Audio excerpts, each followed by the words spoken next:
3 weeks into the college football season, everything we knew apparently is wrong. Arch Manning is an average quarterback for Texas, and Vanderbilt, well, the Commodores, they're world beaters, just like we drew it up in the preseason, right? Well, we need to go back to the drawing board. Welcome into this edition of SEC Football Unfiltered, our podcast from the USA Today Network.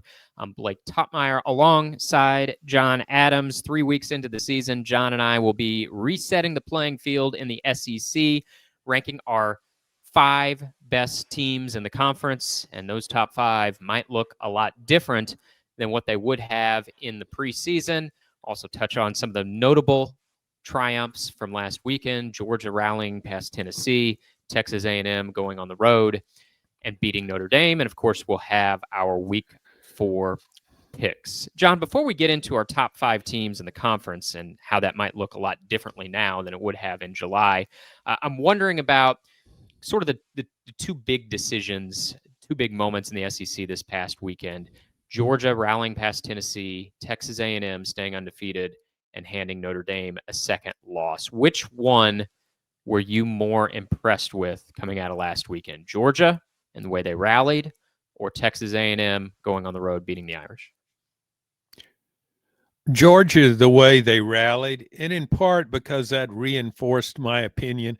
I always like to have my opinion reinforced, Blake. You know that. I'm Oh, sure. a little bit on in the insecure side, but yeah, because I just think of George and Kirby Smart as one of those boxing champions. And I hate boxing analogies because announcers use them all the time. And it's a heavyweight bout. They're slugging it out.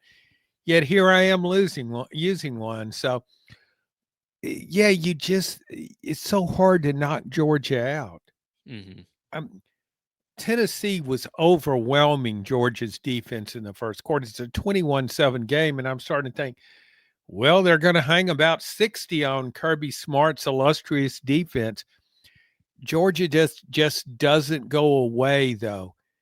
It made a few adjustments, gathered itself, whatever you want to call it, and it just came back with a vengeance and won a seesaw game in which I thought both teams played well.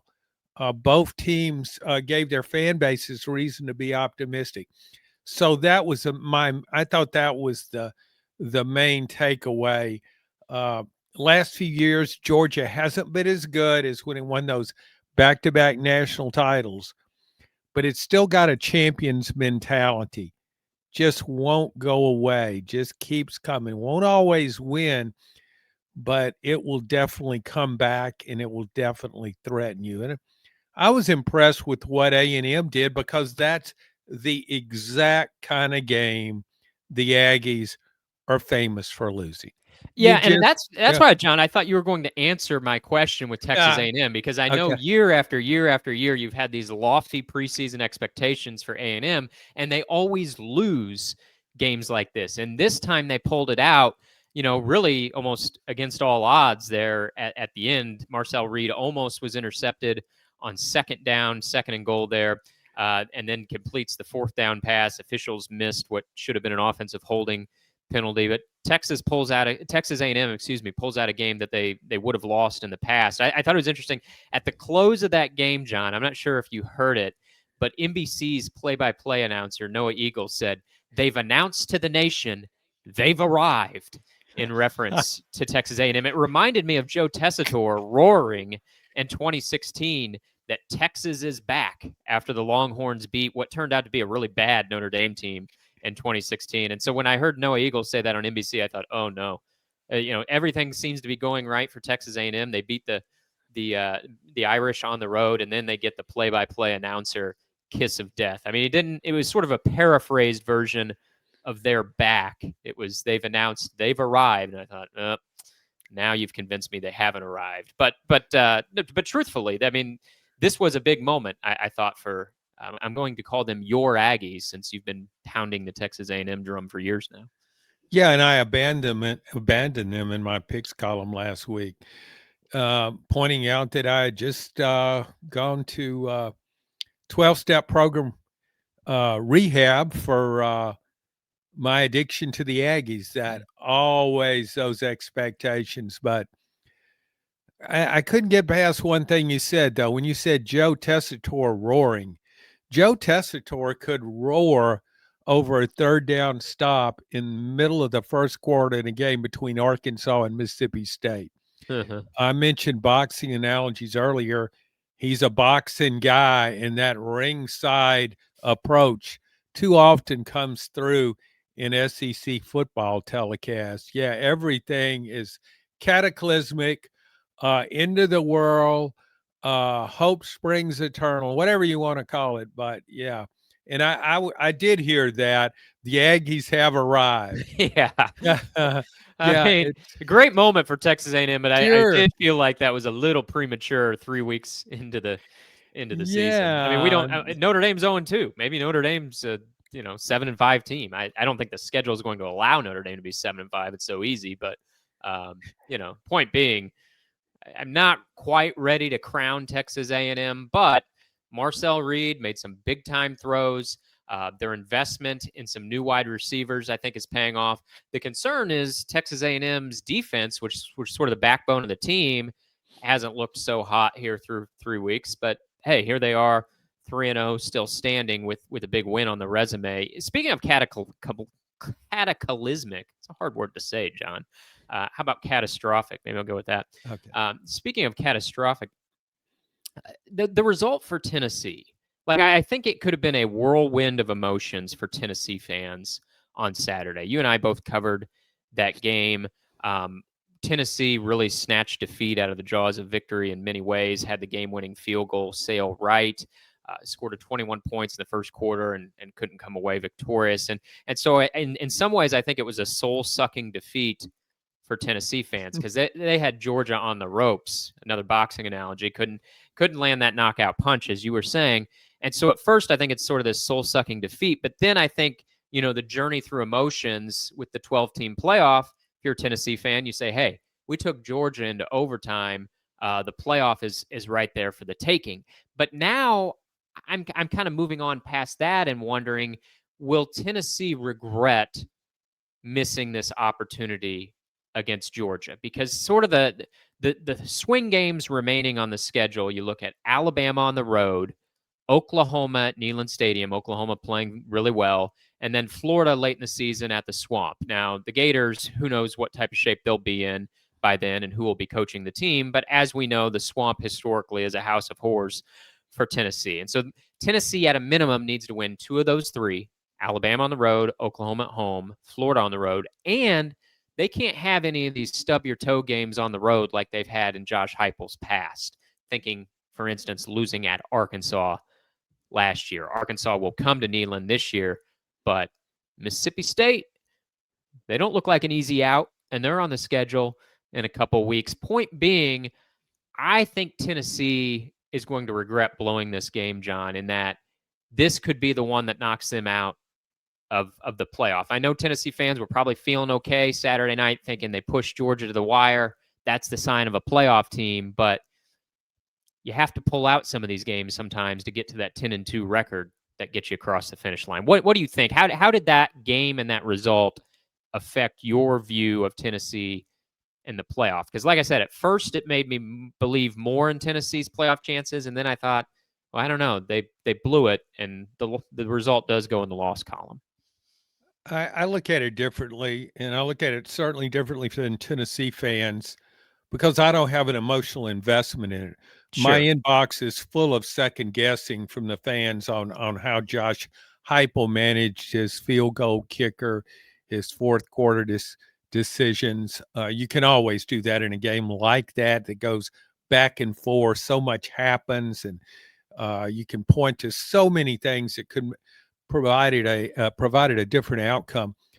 My big takeaway is Tennessee just scored 41 points on Georgia and was competitive down to the last second against a program that has dominated it.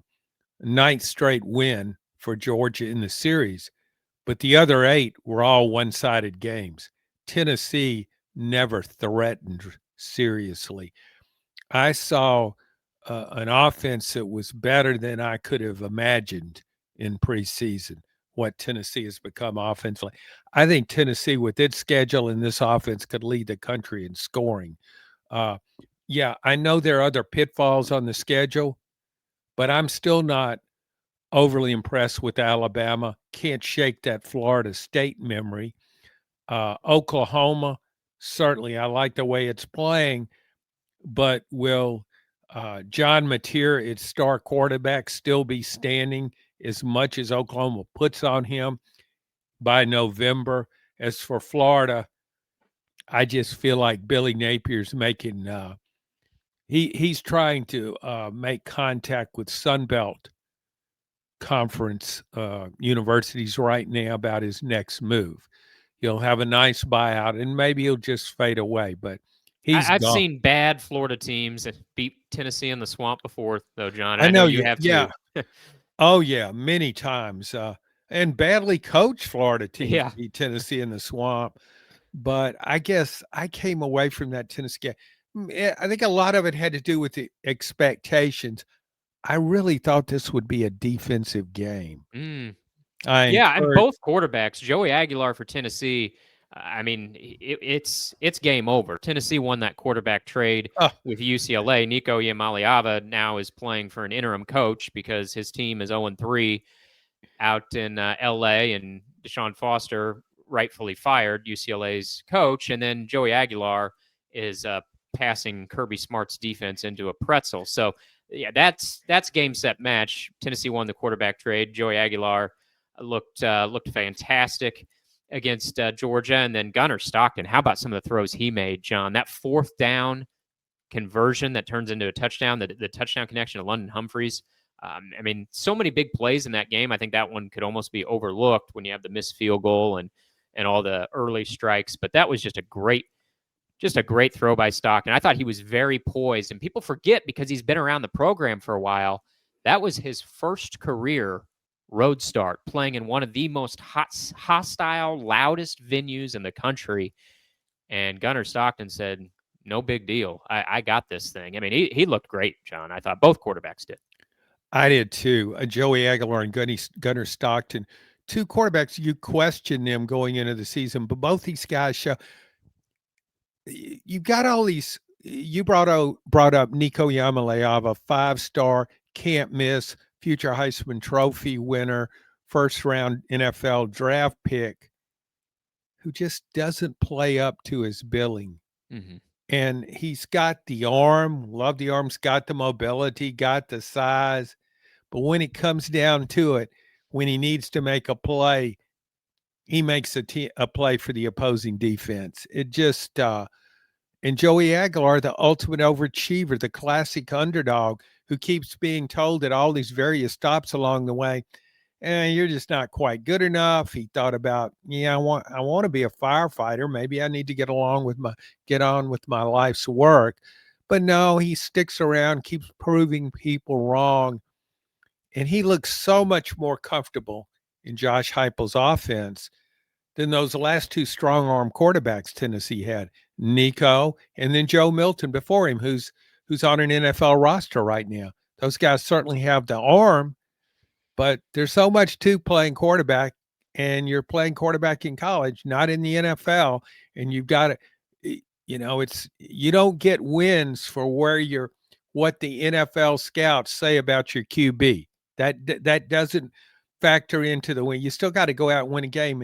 And Joey Aguilar, I thought playing at home, certainly that helped, but he looked very comfortable on that very large stage, Oh, biggest did he stage ever? he's ever Yeah, been on. he looks Yeah. great in that offense. 3 games into that system, he looks more comfortable than Nico ever did Oh in a yeah, full season playing for Josh Heupel in that system. yeah, and Gunnar Stockton too. I think it really helped Gunnar Stockton. We saw it last year in the playoff. I mean, he comes in when Carson Beck's injured. He plays in big games, not at a hostile venue, on a neutral site, Mm-hmm. but he performs well. He didn't look out of his element. He just looked unfazed. He didn't look any different in this game than he did playing at home against Austin P. He just, yeah, this is what I do. He was very comfortable in it. So both of those developments at quarterback, I think, are so significant for Tennessee and for Georgia going forward. Yeah, I agree. And Tennessee, I think they're clearly still in the playoff hunt. I do think, in the last few years it's been a different team at home than on the road. So I'm curious to see them in a tough road game, later this season, because they have been so good at Neyland Stadium the last several years. Georgia's the only team that's beat them at Neyland since the start of the 2022 season. Every other team that stepped into to Neyland Stadium, including Alabama twice, has gone home a loser during that span. So I thought, it would have been easy to pick on Georgia's defense, and I think there is some concern there. It doesn't have, the same disruptive force that it had on defense in its two national championship seasons. But the fact that they escaped Knoxville with a victory, that's something that no other team can say they've done since the start of the 2022 season. So really, both teams still in the hunt. Georgia, I think, still very much in the conference championship hunt, national championship hunt, and Tennessee, we're not ready to bury them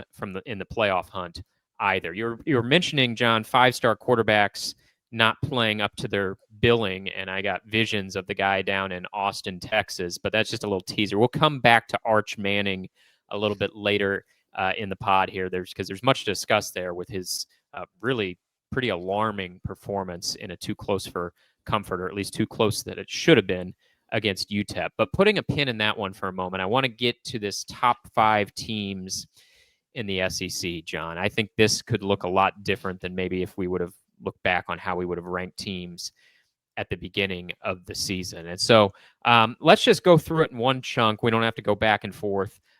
Your 1 through 5, who do you think the 5 best teams are in the SEC? And I want to clarify, this isn't like if you were voting in an AP ballot or something like that. I mean, people vote in those types of ballots in all different ways. Who have you played? Who have you beat?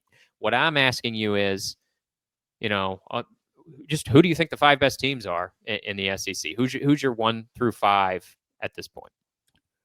Well, I'll stick with LSU at the top for a totally different reason than what I had in preseason. In that its offense is really shaky. I don't know what's going on there. It's a lot of talent. There are concerns about the offensive line, but the defense, what a transformation. This is a big play, stonewall type defense that plays with a lot of confidence. It reminds me of the best defenses I've seen in college football that think we don't really care what the offense does. We'll just go out and win the game. Do you get any? I agree with everything you've said, John. But do you get any visions of last year's Ole Miss with LSU? Because I thought Ole Miss last year had this great defense they built out of the transfer portal, and they had a very good quarterback in Jackson Dart. LSU has Garrett Nussmeier, who doesn't always, light up the stats the way I think his abilities suggest he should. But in some ways, I just sort of get a little bit of a 2024 Ole Miss feeling with LSU, and I just wonder, like, are they going to mess around and kind of blow this thing? I think that Ole Miss team, it had a lot of star power, I thought, on defense. And LSU does too. But just watching this defense, it's not just the stats it's compiled, it's not just the offenses it's dominated, it's just kind of an attitude. All those Weeks brothers LSU has at linebacker. I mean, it's like, well, okay, you got one guy, and no, his brother's playing. Oh yeah, there's another brother. I mean, for all I know, there's a cousin on the roster somewhere that'll be Team full of playing in. Weeks. Yeah, they just keep coming, and they play with a real attitude. I think this defense has a real. It seems to me watching it that it has that desire to prove it's the best in the country, and it wants to show that on every play. So I guess that's why I'm so enthralled with this defense. Yeah. I don't. Yeah, Ole Miss's defense, agreed. It could be the best defense in the country on some days. The consistency was lacking. I just think this defense wants to go out there. It wanted to assert itself on every play and prove to you hey, if you hadn't seen us before, we just want to make sure you come away knowing we've got the best defense in college football. All right, so you're staying consistent with LSU at the top. They were your preseason number one SEC team. That road win at Clemson, I mean, it looked great in week one. Clemson were maybe rewriting what we think a little bit of them since they've lost now a second time. But LSU's defense has been great. I acknowledge that. Who's your 2 through 5, rounding out your top five, John? Georgia's second. Okay. I move it up based on the Tennessee game because I'm so impressed with its offense. And again, just its track record under Kirby Smart. Third is Oklahoma. Mm-hmm. John Mateer. I was a big believer in him. I thought that was the get of the transfer portal season. Watched him at Washington State. This guy, if he can stay healthy, and that's a big if, as much as of an offensive load that they put on Mateer, if he stays healthy, Oklahoma will be in every game, even against a brutal schedule. So I've got Oklahoma third. Let me just Texas, interrupt you there, uh-huh, John, for a moment before we get to your number 4. uh-huh. With Mateer, if you could draft any SEC quarterback for the remainder of the season, you get this guy for the rest of the way, however long your season goes, would he be your first quarterback you'd take? I'm not talking about NFL draft or whatever. I'm talking about you get a guy to play out the rest of the season with your college team. You can have any SEC quarterback. Would you take him or would you take somebody else? Oh, I would take him. I would take him over anybody in the country. Okay. I Yeah. love the way that guy plays. I agree. At this point, he would be my first guy off the board too. And I Okay. don't know. I'm not trying to look into the future and see. I don't look at it through an NFL lens as to what this guy might become or all that stuff, all those NFL measurables. Um, I just love the way he plays the game, and I think he elevates. That's the ultimate compliment you can give to a player is that he can make his team better, and I think he does that. Uh, Okay. So you have LSU Ok- 1, Georgia 2, Oklahoma 3. Who's your 4 and Texas 5? A&M 4. Okay. Yeah. Yeah, its defense looked uh it looked very beatable. I mean, the defense even in the first game, I forgot who the opponent was, but it ran the ball surprisingly well on A&M. However, just the fact that it can win in a tough spot, it's hard to win at Notre Dame. Mm-hmm. And I don't know how good Notre Dame is, but I think it's pretty good. And for A&M to win a game, as we said earlier, the kind of game it has a history of losing. I'm not saying it's arrived. I won't say that. I won't go that far. But I think it'll be a tough out. And I like what Marcel Reed's doing at quarterback. He's throwing the ball effectively. He's known as a runner, but he's throwing the ball well. At 5, I've got Tennessee. Uh, Still, we going into the season, the best thing Tennessee had going for it, I thought, was its schedule, and it still has that schedule. So that to me keeps Tennessee in the playoff hunt, and it'll be in the playoff hunt, I think, right down to the finish line. A word on Texas A&M, John. When I looked at A&M's schedule at the beginning of the season, I thought this is really really difficult. But they've already survived Notre Dame. Florida looks worse than advertised, and they get them in College Station. They get South Carolina in College Station. South Carolina just got waylaid by Vanderbilt. Now, Lenore Sellers, South Carolina's star quarterback, left that game with an apparent head injury, influenced the result, but still, I think Vanderbilt wins regardless of what happens with South Carolina's quarterback situation, even if Sellers would have played the whole game. I mean, Vanderbilt dominated them. So I guess my once daunting schedule evaluation for Texas A&M looks a little bit more gettable. Now there are road games against LSU, Texas, and Missouri. There's a home game against Auburn. I mean, this is far from a cakewalk, but I mean, A&M could get to the playoff. They could lose on the road to LSU and Texas, hold serve in their other games, and they're in the playoff, or they could split against LSU and Texas on the road, drop one of their other games. I just think, that win against Notre Dame on the road really, really buoys my outlook, I think, for Texas A&M's playoff chances as compared to as I was handicapping this in the preseason. Yeah, there's some things I like about that schedule. Certainly challenging, but it's got 2 weeks now to get ready for Auburn. Mm-hmm. Auburn, I think, is a tough team, much improved over last year. Could be a tough game, and that's at home, though. And followed that up with a home game against Mississippi State and one against Florida. Then he goes on the road at Arkansas. But between LSU and Missouri, two road games, it's got an open date. I think that's very strategically placed. I think that's a really good time for an open date. So yeah, it's a tough schedule, but it's a schedule. The team I saw against Notre Dame, it might be good enough to play its way into playoffs. But I caution myself. Wait a minute, it's A&M, and it hasn't arrived. And I know how this. I've seen this movie before. Missouri's just like going to be the ultimate spoiler team, I think, in the SEC this year. And maybe they mess around and get themselves in playoff contention, which, I mean, this is a program that's won 21 games in the previous 2 seasons. And then now they're 3-0 this year. And I think Bo Perbula, pretty nice quarterback. But you look at the teams on their schedule. Alabama comes to Columbia Mo. Missouri plays at Auburn.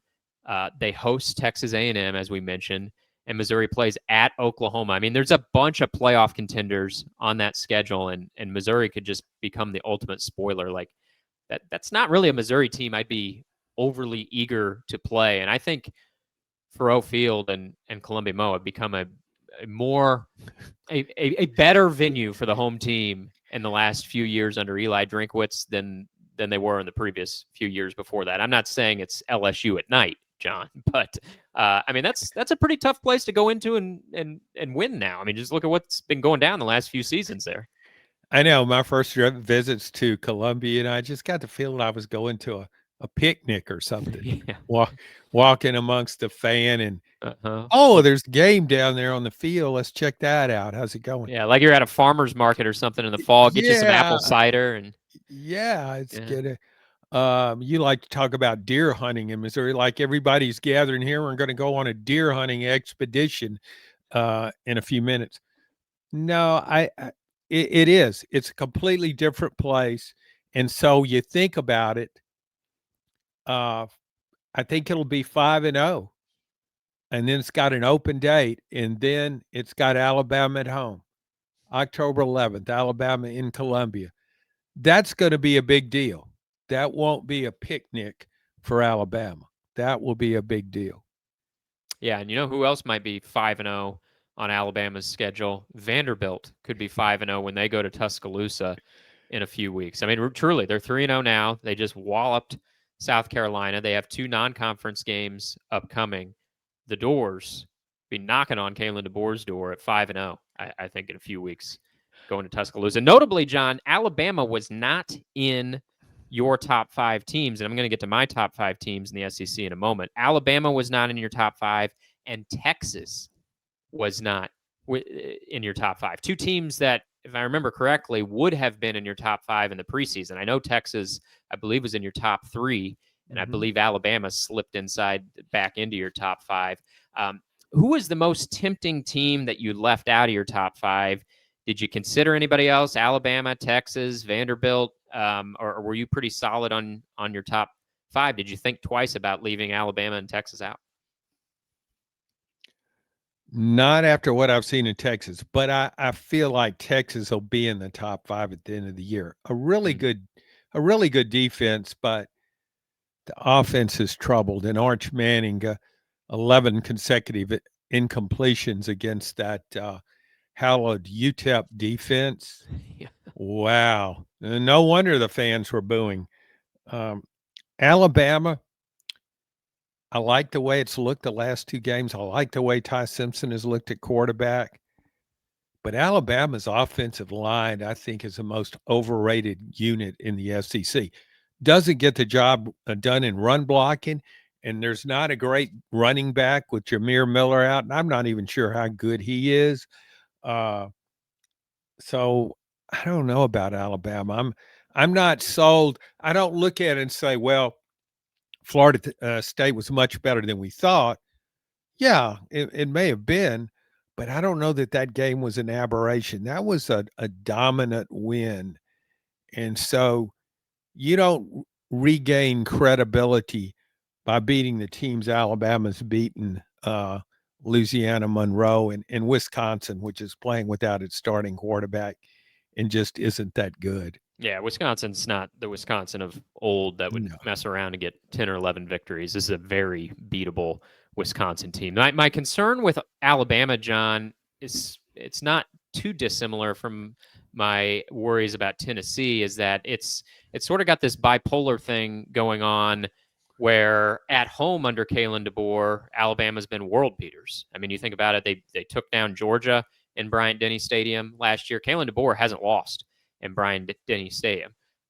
Games played away from Bryant-Denny under the DeBoer era, he's 2-4, either in neutral site or road games. 2-4, and he's got 4 road SEC games. It's at Georgia, at Missouri, at South Carolina, and then the Iron Bowl is on the road this year. And you look at the home games: Vanderbilt, Tennessee, LSU, Oklahoma. Those are all ranked teams coming into Bryant-Denny. So, even if you hold serve at home and beat all 4 of those ranked teams coming into your home place, which LSU is going to be, in particular, a tough one, but also Oklahoma and Tennessee. I mean, my goodness. And then you look at those road games at Georgia, at Missouri, Iron Bowl on the road. I mean, it's a murderer's row of opponents to already have one loss on the resume. But the caveat I'll add with Alabama, if there's going to be a 9-3 team getting the playoff this year, I think Alabama or Oklahoma could be that team with each having pretty brutal schedules. Yeah, I really don't like Alabama at Georgia. I know, people saw Georgia's defense, the lapses against Tennessee, and Alabama's offense has played well the last couple of weeks against outman opponents, but I don't see a win there. And I don't think you can count a win at home over Vanderbilt for certain. I really believe Vanderbilt completely changed my view of Vanderbilt. I just think of it as the Vanderbilt Pavias rather than the Vanderbilt Commodores. It's just that quarterback has changed everything. The team plays with a real attitude, and I think it prefers to play on the road. Goes into a hostile venue, a lot of people there. When it plays at home, small crowd, opposing team fans often take over the stadium. I think it likes going on the road and showing and just breaking opposing fans' hearts. So I wouldn't count that as a sure win. And then we talked about the game at Columbia, Missouri, not South Carolina, and Tennessee at home. So, yeah, it is a tough schedule. And one thing I've learned is no matter how good a team looks against an overmatched opponent, don't invest too much in that. Don't make projections based on that. You got to see them in a tough game like Georgia and Tennessee going at it to get a better reading on just how good a team is. And I really didn't like what I saw against Florida State on Alabama's part. And just because it's won 2 games and looked a lot better, that hasn't shaken the image of what happened in Tallahassee. No, I agree. Okay, so here's my top 5, John. A lot of common teams with yours, but in a different ordering. So I'm just going to rattle through 1 through 5, and we'll react to it. I have Oklahoma all the way at number 1. I think Oklahoma's defense is really good. I also think they have the best quarterback in the conference in John Mateer. So I think, to your point, LSU's defense is great, but I think Oklahoma's got a pretty salty defense of their own, and I think their offense is better with Mateer at quarterback. So Oklahoma's my number 1. I have LSU at number 2 on the backs of that defense. Georgia, number 3. So we have the same teams in our top 3, just in a different order. And then I still have Texas in my top 5, John. Maybe I'm just going down with the ship there, but Texas was my number 1 team in the SEC coming into the season. I still like Texas's defense. I have some serious concerns about what's going on at quarterback there at Texas, but I'm hanging on to Texas at number 4, and then I have Texas A&M on the heels of beating Notre Dame as my 5th best team in the SEC. So left on sort of the cutting room floor would be teams like Tennessee, Alabama, Auburn. I could revise my opinion on Auburn if they go on the road to Oklahoma and win this weekend, and Vanderbilt. Those are some other teams vying for my attention. But I mean, you could keep going down the list, John. I mean, Missouri's sitting there at 3-0 too. It's such a hard exercise, even though we have several of the same teams in our top 5 teams in the SEC right now.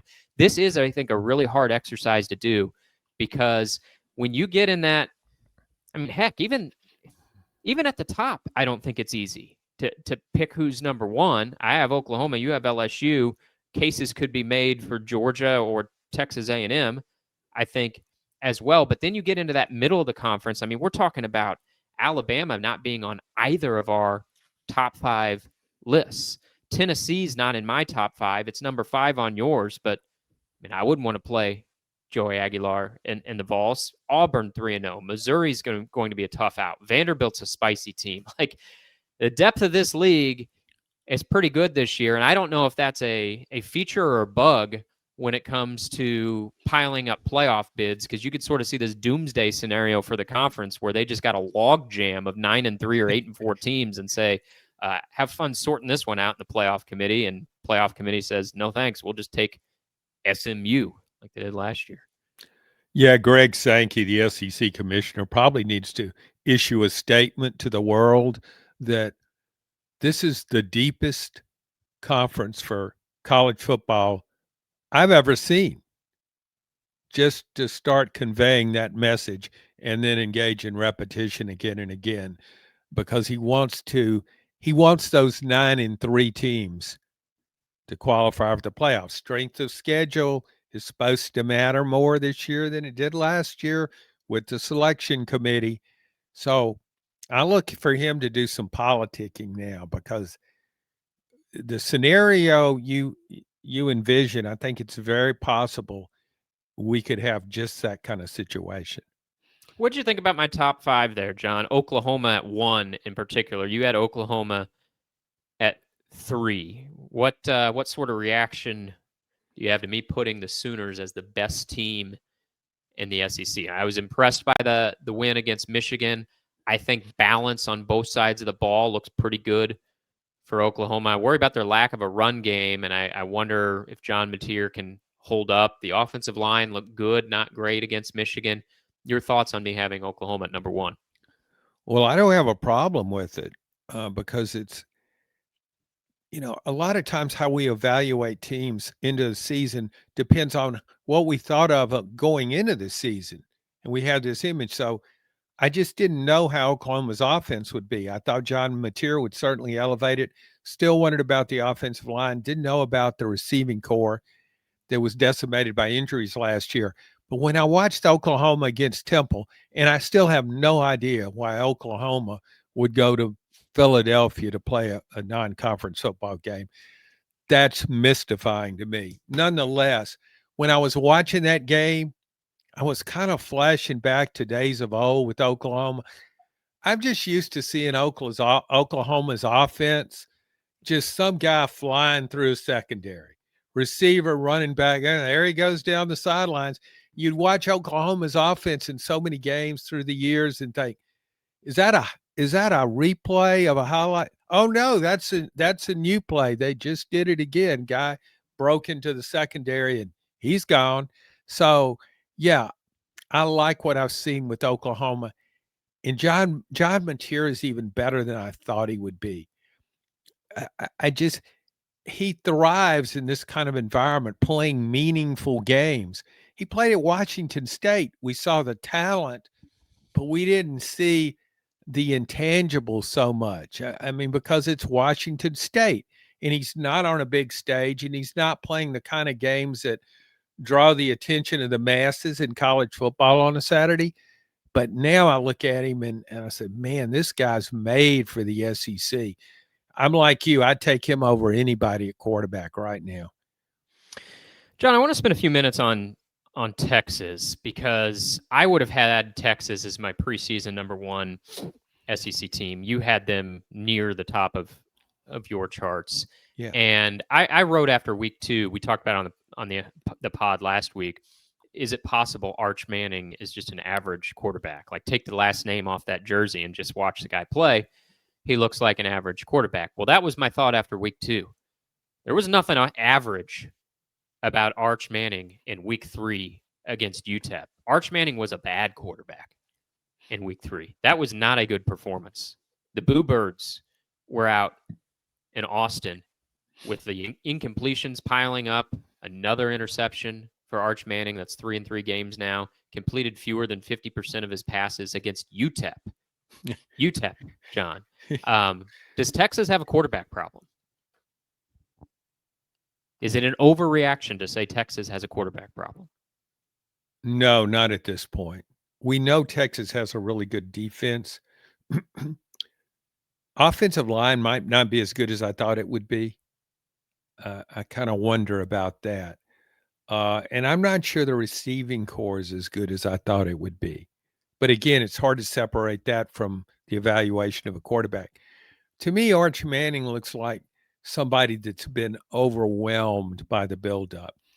I covered his Archie Manning. I covered Peyton Manning. I covered Archie Manning when he was with the Saints. I covered Peyton Manning here.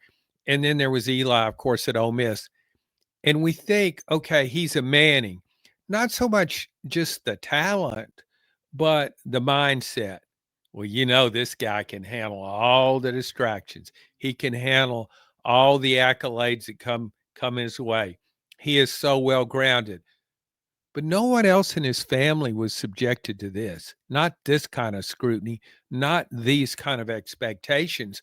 Go back to Archie. I mean, Ole Miss had about 6 or 7 other quarterbacks on his roster back then with all the scholarships you could dole out. He kind of came out of nowhere from Drew, Mississippi. Peyton, certainly a lot of hoopla associated with his coming to Tennessee. That was a really big deal. But it's nothing like what Arch has been subjected to. And certainly Eli didn't have those kind of expectations. And I just don't think, I think he's been overwhelmed by it. And when you play that position it's such a high profile place, wasn't just the expectations for him, or the expectations for Texas. It's like Quinn Ewers, the other quarterback that took them to playoffs, the narrative was, well, he's holding them back. Mm-hmm. And so all of that buildup, I really think it's gotten to him. I think that's what this is about. And this season has been the Quinn Ewers redemption story, John. Like that, because you're right. That was the narrative the last couple of years of, oh, well, Quinn Ewers got him to the playoff semifinals, but was Steve Sarkisian playing the wrong guy? No, Steve Sarkisian quite clearly wasn't playing the wrong guy. Quinn Ewers was the right guy, and now all of a sudden, Texas would love to have Quinn Ewers back, I think, quarterbacking this team. And, I asked the question, is an overreaction to say Texas has a quarterback problem? The only reason you even need to phrase that as a question, John, I think is because the name on the back of the guy's jersey is Manning. If he was named Smith, you wouldn't even have to ask if Texas has a quarterback problem. Like, it would be trumpeted as a declarative statement. Yes, Texas has a quarterback problem. And because he's a Manning and because he's Archie's grandson and Peyton and Eli's nephew, and we know these guys were legends, we now think like, maybe it's not that dire. But if his last name was anything else, as much as we can say if his last name was anything else, he wouldn't have been getting all the preseason hype he was. That's true.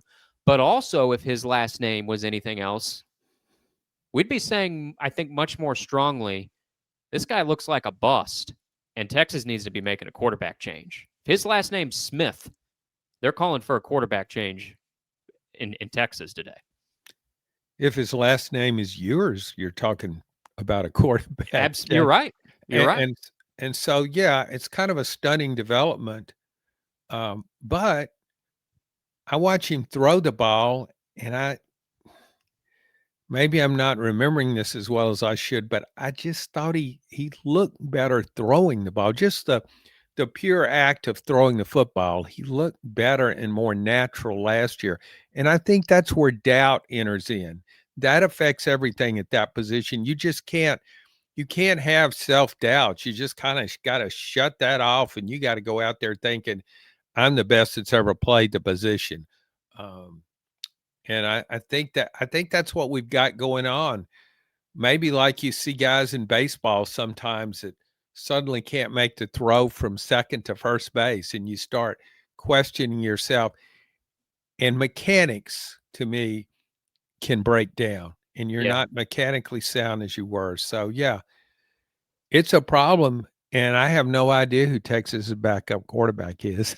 Well, that's just the thing, right? When you have Arch Manning as your QB1, that's not a real magnet to get talented backup quarterbacks. I mean, who wants to sit on the bench these days? Nobody. And when you have Arch Manning in your program, you're telegraphing who your starting quarterback is. So that's the reality of the situation. And for Texas, I don't think they have a great option waiting in the wings. But after that Week 1 game against Ohio State, I thought this guy's going to come out and feast on San Jose State, UTEP, and Sam Houston, who they have this week. And by the time SEC play gets here, he's going to be right near the top of the Heisman odds again, and we're all going to be, that game against Ohio State is going to be a fading speck in the rearview mirror. Now, he played better against Ohio State than he did against UTEP. So he hasn't quieted any of the Week 1 concerns.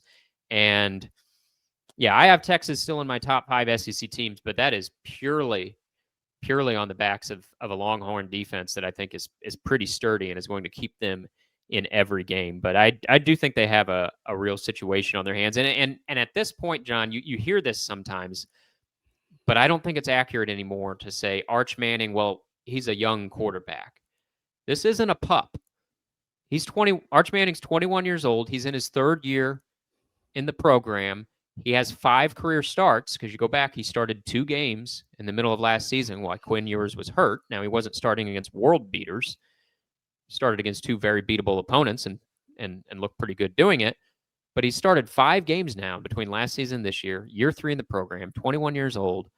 And I do feel for him with all the scrutiny that he's come under. Absolutely.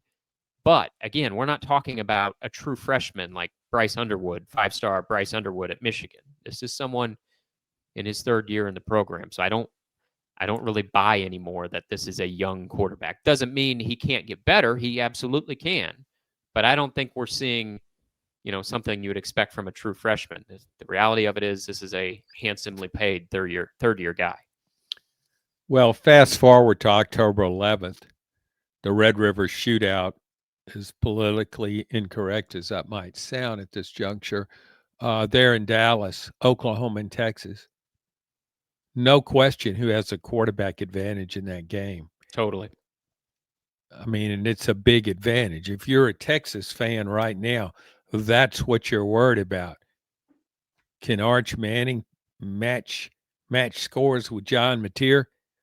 Doesn't look like that from this vantage point. All right. Well, there's our top 5. We may have to revisit that once we get some more conference versus conference games to evaluate. But as it stands for now, John still has LSU at the top, and I've catapulted the Sooners to number 1 on my list. John, let's get to our Week 4 picks. And we're taking a victory lap because we went 4-1 each last week. We went perfect with our conference picks. We both whiffed on our locks of the week. I'm wondering if you're going to change your lock of the week strategy. But for the season now, John, I am 9-6. You've recovered some respectability. You're 7-8, approaching the 500 mark. So let's get to our 5-pack of picks for Week 4. As a review, we will be picking 4 SEC games against the spread. We can pick whatever SEC games we want. And then we have our lock of the week. John, that leadoff, your 5 picks, your 5-pack. I'll start out with Oklahoma over Auburn. Jackson Arnold returns to Norman. Oklahoma 6.5-point favorite. You're laying the points. Yeah. Jackson Arnold's your guy, John. Auburn's your team. You've been standing tall for Jackson Arnold and Auburn. You're fading them now? No, I'm not fading them, but John Mateer's my guy too. Okay. He's like more my guy. He's my guy. He's Your like guy, the real guy. guy. Yeah. He's the real guy. Okay. Yeah. Um, so I'll go with Oklahoma. Given the points, I like what I've seen of Auburn. Not overwhelmed by how it played against South Alabama, but I like its offensive line. I think it can run the ball. Um, but they're in Norman, and what I've seen as a Sooner so far, I like Oklahoma in that game. All right. Your next game, John? Uh, Missouri over South Carolina. I didn't think South Carolina was very good even before Lenore Sellers went down. Yeah, you've been right on with that one, saying South Carolina was overrated in early sample size, but it looks like you may be vindicated on that. Yeah, but I'm ignoring my history here because in the past when I've gotten down on South Carolina, same for Missouri, I tend to lump those programs together. Whenever I get down on them, they come up and play this epic game. So, but still, Missouri's a oh, 13.5 point favorite, which tells me the odds makers, as we record this on a Monday afternoon, aren't too confident that Lenoris Sellers will be playing in that game. I think the spread would be tighter than 13.5 points if the odds makers thought oh, he was playing. So, but you're not scared off by the 13.5 point spread. Huh? You'll lay the points and take the Tigers. yeah, I don't feel great about it, Sure. and I think a lot of that is the Vanderbilt effect. When Vanderbilt goes Mm. into your stadium and brings down your kingdom, um, it leaves an impression. Vanderbilt can do that. My gosh, what can a more competent opponent do? So I didn't realize Shane Beamer had a kingdom there. yeah, That good, huh? Shane knows that. You might not have realized it, but Shane does. Well, bravo for Shane, but Yeah, all power to him. He's got the power, and as I say, when I've doubted them the most is when they're at their best. So that's true. this is an encouraging sign for South Carolina that I would pick Missouri to cover that spread, which is large. Uh, Third one would be Miami and Florida. Who do you You think laying the I'm points and picking taking there? Miami? Yeah, you're Yeah. you're you're laying the 3 points. I can't Uh, believe the spread was just 3 points. It's different than other sports books, but what we're using to pull our spread from, Miami, just a 3 point favorite against Florida. So yeah, you don't even have to tell me. I know you're laying the points and taking the Hurricanes there, aren't you? yeah, Florida was another team in preseason that I thought was overrated. Florida and South Carolina. And what I saw of DJ Lagway in South Carolina, he might have just as been well turning his back to the defense and then throwing the ball over his head and say, "Okay, good luck." I I just thought that was a dreadful performance. So yeah, I'm definitely going with Miami, which pretty pretty much took South Florida out to the woodshed and said, "This is who you really are. Those other two games are who you want to be, but this is who you really are." So, yeah, I definitely like Miami. Then I'm taking Tennessee over UAB and giving the points. I like Josh. What is it? 30? 39.5 points, but Josh Yeah, Heupel's never seen a spread against an underwhelmed opponent, no. or an overwhelmed opponent that he thinks he can't cover. So 39.5, you're laying the 39.5, taking the balls. Yeah, Yeah, I always liked Heupel against an overmatched opponent because he never stops running his offense. His backups have played well when given a chance in against ETSU.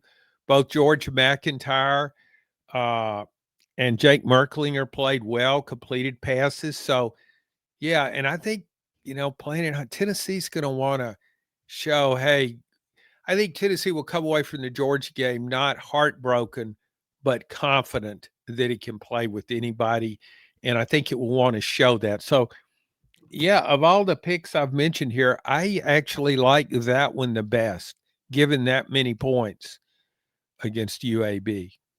And your lock of the week, John, Kent State has betrayed you by Oh, being better than God. you ever would have predicted. But they're playing this week, John. They are a 44.5 point underdog at Florida State. Do you dare take the Knowles to cover the 44.5? No, Or you got something? I'm all about what have you done for me lately, and what has Okay. Kent State done for me lately? Broken my heart, Hmm. betrayed me. Everything I believed in college football, I believed in Kent State the most.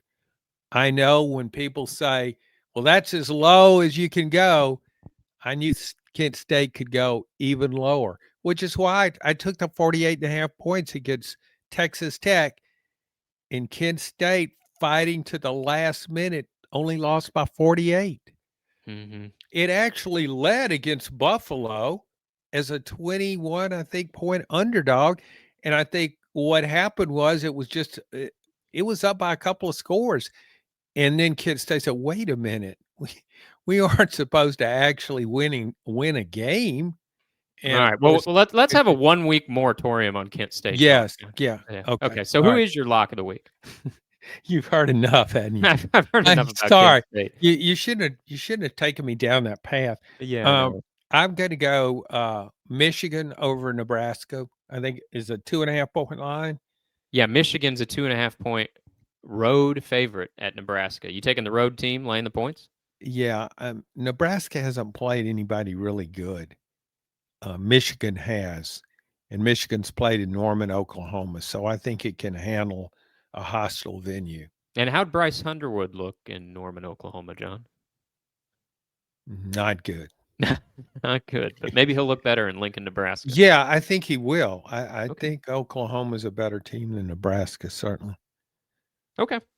All right. Well, there you have John's 5 pack. I've got some familiar picks in my 5 pack. I am also laying the points, taking Tennessee to cover the 39.5 against UAB. Same logic as you. Josh Heupel, he lives for these games to see how many yards and points he can put up by some overmatched opponent. I will also give the points and take Oklahoma to cover the 6.5 point spread against Auburn. Hey, I just picked Oklahoma as my best team in the SEC. So no backing down now. I'm taking Miami, like you are, John, to cover the 3 points against Florida. And Billy Napier maybe has seen the last of the swamp. This will be a road game for Florida. And if he drops to 1-3, I don't know if they ever let him back inside the building there in Gainesville. I'm taking the dog in one game. We got a lot of favorites among our picks this week, John, but group of 5 playoff front runner, at least very firmly in the mix, Tulane. They've already beat 2 Power 4 teams. Now, I know it was just Northwestern and Duke, the nerds, but hey, Tulane's the nerds too, and they apparently are a little bit better at football than Northwestern and Duke. And now Tulane comes to Ole Miss as a 12.5 point underdog. I'm taking those 12.5 points, John. Ole Miss has been playing with fire a little bit the last 2 weeks. So give me the underdog and the 12.5 points with Tulane. And then my lock of the week, I'm going back to the well on Oregon. They broke my heart last week, John. The only game I lost, Oregon had the cover about sewn up at Northwestern, and then Northwestern gets the backdoor cover in the fourth quarter. But I think Oregon was looking ahead. That's why they didn't get the cover last week, because they got a big rivalry game this week against Oregon State, which looks pitiful this season. Oregon is a 34.5 point favorite. I'm not scared of that. The Ducks will cover the 34.5 and win by about 50. So there's my 5 pack of picks. Very similar to yours, John. We're picking three of the same 5 teams. Well, I guess in a best case scenario for you, the Oregon State coach will make some derogatory comments about Dan Lanning's NIL money. Speaking of derogatory comments, John, normally we get out the door quickly after our picks, but closing thoughts.